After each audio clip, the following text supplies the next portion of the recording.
Episode के शुरू में एक बर्बाद हुआ सिटी में दिखाया जाता है हमें। बस सीन शिफ्ट होता है बहुत सारे ज़ॉम्बी के ऊपर। हमें देखते हैं कि किसी का खून नीचे गिर रहा था। हमें किसी को दिखाया जाता है कि एक नाइफ को पकड़ कर रखा था और हाथ भी कांप रहा था उसका। उसके बाद हमें उस लड़के को पूरी तरह दिखाया जाता है और कहता है कि धोखेबाज हिम्मत कर रहा है मुझे उठाने का। अपने सामने ज़ॉम्बी को देखते हुए सोचता है कि मैंने एक बार भी ये नहीं सोचा और मैं मारने वाला हूँ मेरे टीम मेंबर के हाथों से, और मैं कोई सूटेबल नहीं हूँ जो इस एपोकेलिप्स वर्ल्ड पर जिंदा रह पाए। इसलिए कहने के बाद देखते हैं कि उसके ऊपर एक मॉन्स्टर अटैक करने के लिए बाहर जाता है। इसके बाद ये लड़का उसके बारे में बताता है। इसका नाम ये मुजिंग है। कोई है जो इस एपोकेलिप्स वर्ल्ड के बारे में सोच सकता है, लेकिन अब मैं मरने वाला हूँ। इसके बाद बताया जाता है कि एपोकेलिप्स कैसे शुरू हुआ है। साल पहले ये वर्ल्ड चेंज होने लगा है और 90% लिविंग थिंग्स इन्फेक्टेड हो गया और मॉन्स्टर में बदल गया। काउंटलेस विल डिसेंडेंट आसमान से आने लगा। बहुत सारे लोग डिस्कवर किया है ज़ॉम्बी के हेड पर एक क्रिस्टल को। इसको यूज करने लगा स्पिन पर और ऑप्टेन करने लगा वैल्यूएबल आइटम को। और इसके अंदर अलग अलग तरह के आइटम और रिसोर्सेस है, जैसे कि वेपन और जेन मेडिसिन जो अलाउ करते हैं अवेकन करने के लिए सुपर नेचुरल एबिलिटी को। इस वजह से बाकी सभी लोग सर्वाइव करने के लिए फाइट करने लगे। बाद पूरा वर्ल्ड क्रूल और रूथलेस बन गया सर्वाइवल गेम की तरह।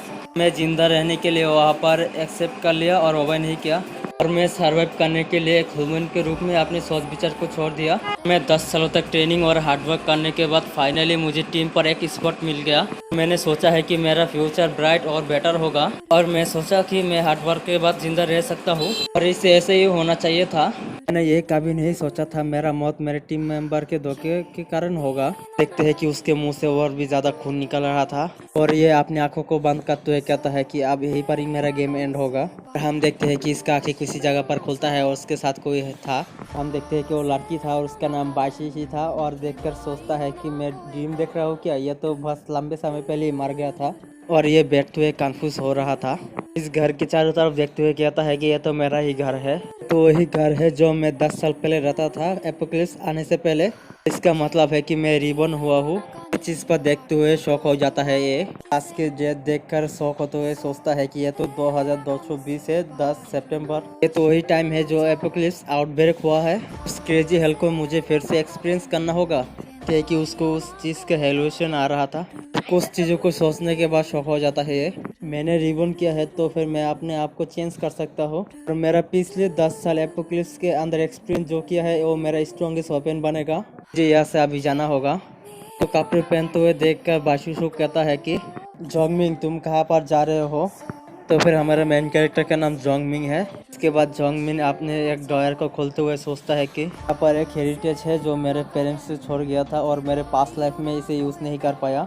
शिशु की बातों को इग्नोर कर देता है जोंगमिंग, लेकिन मैं अभी यूज़ करूँगा, एपोकेलिप्स आने के बाद ये पैसा यूजलेस हो जाएगा। उसके बाद बाशुशु चिल्लाते हुए कहता है कि जोंगमिंग मैं तुमसे क्वेश्चन पूछ रहा हूँ, तुम कहाँ पर जा रहे हो।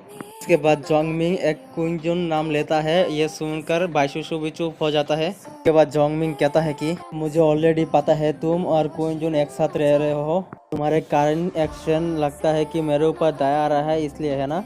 बाशुशु जोंगमिंग के बातें सुनकर कहता है कि कुंजुन ये जोंगमिंग तुम क्या बातें कर रहे हो अभी। कहने के बाद जोंगमिंग सोचता है कि मेरे पास्ट लाइफ में जब एपोकेलिप्स आउटब्रेक हुआ था उसके बाद मैंने सब कुछ यूज कर लिया इसे प्रोटेक्ट करने के लिए बाशुशु को, लेकिन उसने सोच लिया था मुझे छोड़कर जाने के लिए और कुंजुन के साथ मिल गया। बाशुशु और चिल्लाते हुए कहता है कि जोंगमिंग तुम अपने बातों को क्लियर कर कर कहो, तुम्हारे पास मेरे और कुंजुन के बारे में रेडिकुलस कहने का क्या अधिकार है। जस्ट जेलस हो, वो हैंडसम और स्ट्रॉन्ग है तुमसे ज्यादा। जोंगमिंग वहाँ से जाते हुए कहता है कि बाशुशु हमारे पास्ट रिलेशनशिप के कारण मैं तुम्हें एक लास्ट वार्निंग देने वाला हूँ। तुम केयरफुल हो जाना कुंजुन से, वो कोई अच्छा व्यक्ति नहीं है, तुम अपने पार्टनर के रूप में चूज करो। जोंगमिंग पास्ट के बारे में कहते हुए सोचता है कि और उसे सिर्फ 3 कैन के लिए ट्रीट कर दिया। कोई बात नहीं, मैं तुम्हें पहले ही कह चुका हूँ, तुम मेरे ऊपर बिलीव करो या ना करो और मैं कुछ भी नहीं कर सकता। और यहाँ से जाते हुए सोचता है कि मेरे पास यहाँ पर टाइम नहीं है वेस्ट करने की, और मेरे पास कुछ इम्पोर्टेंट चीज़ है करने का। उसे यहाँ से जाते हुए देखकर बाशुशु कहता है कि मैं ही हूँ जो सबसे पहले तुम्हें छोड़ दिया था जोंगमिंग। जोंगमिंग 22 की बातों को इग्नोर करते हुए सोचता है कि मुझे एपोक्लिप्स आने से पहले मेडिसिन, फूड और इक्विपमेंट को प्रिपेयर करना होगा। देखते हैं कि जोंगमिंग कार के अंदर आ जाता है और ड्राइवर से कहता है कि तुम पास वाले हॉस्पिटल में जाना जितनी जल्दी हो सके। और भी कहता है तुम अपने सीट बेल्ट को पहन लो। इसके बाद हमारा सीन हॉस्पिटल के बाहर दिखाया जाता है। जोंगमिंग अंदर आ जाता है और कुछ ढूंढते हुए सोचता है कि सबसे ज़्यादा इम्पोर्टेंट चीज़ है मेडिसिन रिसोर्सेस। हम देखते हैं कि वहाँ पर एक नर्स आ जाता है। जोंगमिंग को देखकर कहता है कि तुम कौन हो। ये सुनकर जोंगमिंग कुछ भी नहीं कहता। जोंगमिंग को वहाँ से भागते हुए देखकर नर्स कहता है कि चिल्लाते हुए तुम यहाँ से मेडिसिन चुराने के लिए आए हो और कोई है तो यहाँ पर हेल्प करो। ये सुनकर जोंगमिंग कहता है कि और मैंने पैसे छोड़कर आया हूँ डेस्क के पीछे। ये मेडिसिन रेयर है एपोक्लिप्स के अंदर। ये बहुत सारी चीज़ों पर यूज़ करा जा सकता है। और इसके बाद देखा जाता है कि आउटडोर इक्विपमेंट स्टोर पर आ जाता है। ये वहाँ का शॉपकीपर जोंगमिंग के सामान को लेते हुए कहता है कि सारे के सारे प्रोडक्ट आप क्या पे करेंगे कार्ड से या पैसे देंगे। जोंगमिंग अपना कार्ड शॉपकीपर को देते हुए उसका नज़र किसी जगह पर जाता है। इसको देखकर कहता है ये तो मास्टर टी है, मैंने यूज़ किया था इसे पास्ट लाइफ में और इसका क्वालिटी भी सेम है। उसके बाद जोंगमिंग यहाँ से जाते हुए सोचता है कि और इस आइटम का प्राइस बहुत ही कम है, इसके लिए काफ़ी है। और शॉपकीपर उसे जाते हुए सोचता है कि इस बेवकूफ़ के पास ये नाइफ 10 गुना ज़्यादा प्राइस से बेचा है मैंने। उसके बाद जोंगमिंग उस कार ड्राइवर से कहता है कि अगर तुम हाई डायमेंशन के अंदर 5 मिनट पर पहुंच सकते हो तो फिर मैं $300 और भी ऐड कर दूंगा। उसके बाद ड्राइवर भी अपने गाड़ी के स्पीड बढ़ाते हुए कहता है कि ओके सर, आपने टाइट कर बैठिए। इतने तेज़ी से जाते हुए देखकर आसपास वाले बंदे कहता है कि तुम इतना रश कर रहे हो रीइनकार्नेट करने के लिए। हम देखते हैं कि कार का स्पीड भी बहुत ज़्यादा था। इसके बाद जोंगमिंग सोचता है कि मैंने सब कुछ सेट कर लिया है और सिर्फ बचा हुआ है एक व्हील। जोंगमिंग हमें इस व्हील के बारे में बताता है। ये एपोक्लिप्स व्हील को भी ट्रेड व्हील के बारे में जाना जाता है। ये ऑन एक ही है सर्वाइव करने का रिसोर्सेस और इसके अंदर वाटर, फूड, इक्विपमेंट और स्पेशल एबिलिटी और सबसे ज़्यादा ऑप्टेन कर सकता है स्पिनिंग के बाद। और मुझे फास्ट आना है। मुझे जितना भी याद है पहला एपोक्लिप्स यहीं पर आया था। इसके बाद वो सिक्योरिटी गार्ड कहता है कि इस मेंशन के आसपास टैक्सी को अलाउ नहीं है। इसके बाद जोंगमिंग उस टैक्सी ड्राइवर से कहता है कि अगर यहाँ पर किसी भी इशू होगा तो फिर मैं इसका रिस्पॉन्सिबल ले लूँगा। ये सुनकर टैक्सी ड्राइवर भी ठीक है कह देता है। टैक्सी ड्राइवर अपनी कार को फुल स्पीड में वहाँ से भगा लेता है। यह देखकर वो सिक्योरिटी गार्ड कहता है कि क्या वापस है, वहीं पर रुक जाओ जल्दी से। इसके बाद वो सिक्योरिटी गार्ड हेडक्वार्टर में कहता है कि यहाँ पर एक टैक्सी चार्ज ले रहा है, इस एरिया पर रिक्वेस्ट करता हूँ रीइंफोर्मेशन भेजने के लिए।